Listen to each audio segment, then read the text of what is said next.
Selamat malam, Koben, Kosem, teman-teman semuanya. Saya percaya kita semua bersuka cita, kita bersyukur ya walaupun kita bertemu lewat Zoom, tapi kita semua menanti-nantikan saat ini kita bisa bersekutu, kita bisa menyapa, ya, bisa beribadah ya. Sebelum kita mulai ibadah kita, saya ingin sharing sedikit, boleh ya, teman-teman.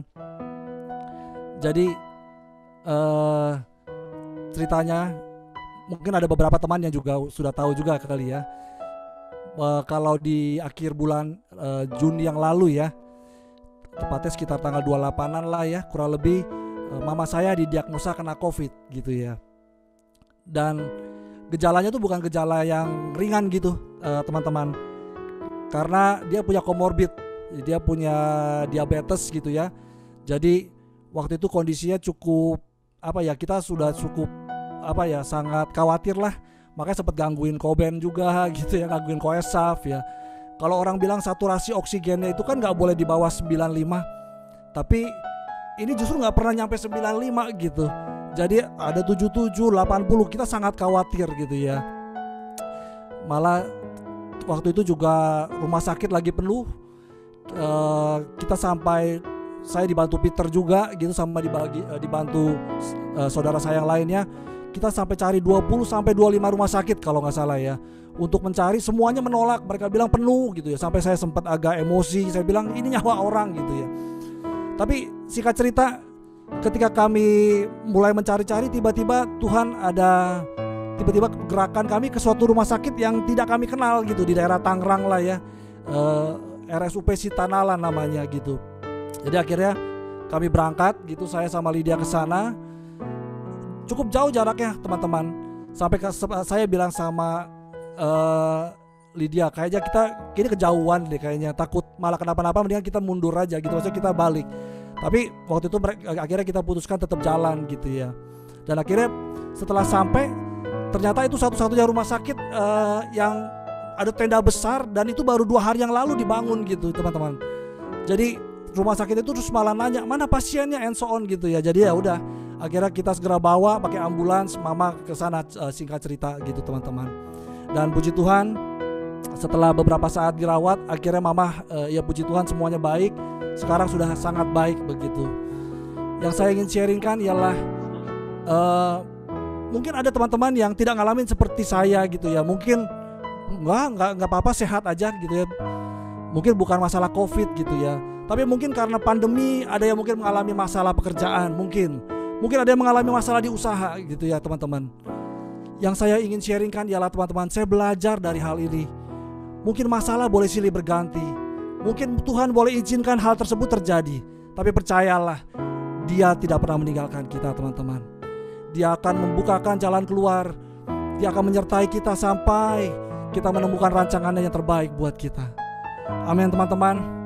Mari kita siapkan ibadah kita siapkan hati kita mau datang kepadanya, kita mau berterima kasih. Musim apapun boleh terjadi Tuhan, tapi kami tahu Engkau Tuhan yang setia. Terima kasih Tuhan, terima kasih Yesus. Mari kita naikkan pujian ini. Musim akan selalu berganti,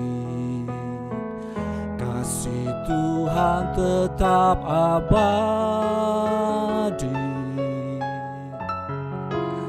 tak akan berubah untuk selamanya. Ku tetap percaya. Haleluya, terima kasih Tuhan. Mungkin Tuhan memberkati, ku yakin Tuhan melindungi. Burung di udara Tuhan pelihara, karena kasih-Nya. Mari sama-sama katakan, Tuhan selalu menolongku, selalu menjagaku. Selai di rambutku tak akan terjatuh tanpa seizin-Mu. Tuhan selalu menolongku, selalu menjagaku. Dia mengenyangkanku dan peliharaku seumur hidupku. Mari katakan, ku yakin Tuhan, ku yakin Tuhan memberkati. Ku yakin Tuhan melindungi. Burung di udara Tuhan pelihara karena kasih-Nya. Mari sama-sama naikkan pujian ini, katakan, Tuhan selalu menolongku, selalu menjagaku. Sehelai di rambutku tak akan terjatuh tanpa seizin-Mu. Tuhan selalu menolongku, selalu menjagaku. Dia mengenyangkanku dan peliharaku seumur hidupku. Mari sekali lagi kita angkat tangan kita, mari kita katakan, Tuhan selalu menolongku, selalu menjagaku. Sehelai di rambutku tak akan terjatuh tanpa seizin-Mu. Tuhan selalu menolongku, selalu menjagaku.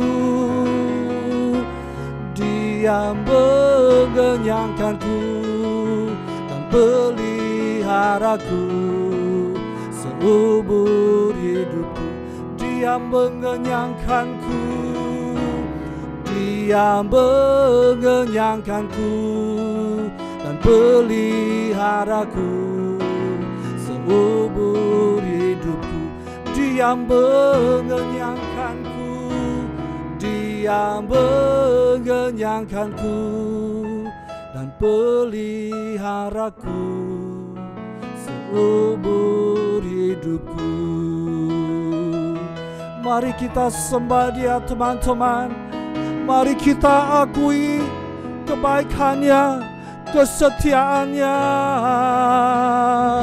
Dia Allah yang setia,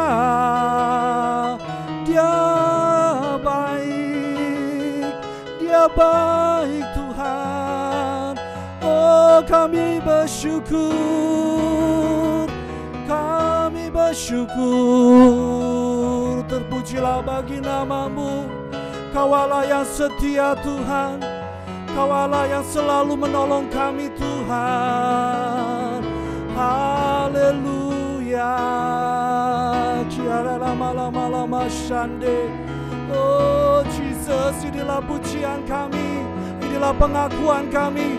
Kami bersyukur, Kau Allah yang setia Tuhan. Oh, Kau Allah yang baik Tuhan. Kau tidak pernah meninggalkan kami umat-Mu Tuhan. Kami yang berharap berserah pada-Mu. Terima kasih Tuhan. Oh lama-lama sambadiara lama-lama shekera lama-lama shando. Mari bawa pujian kita, mari bawa sembah kita. Jesus, oh terima kasih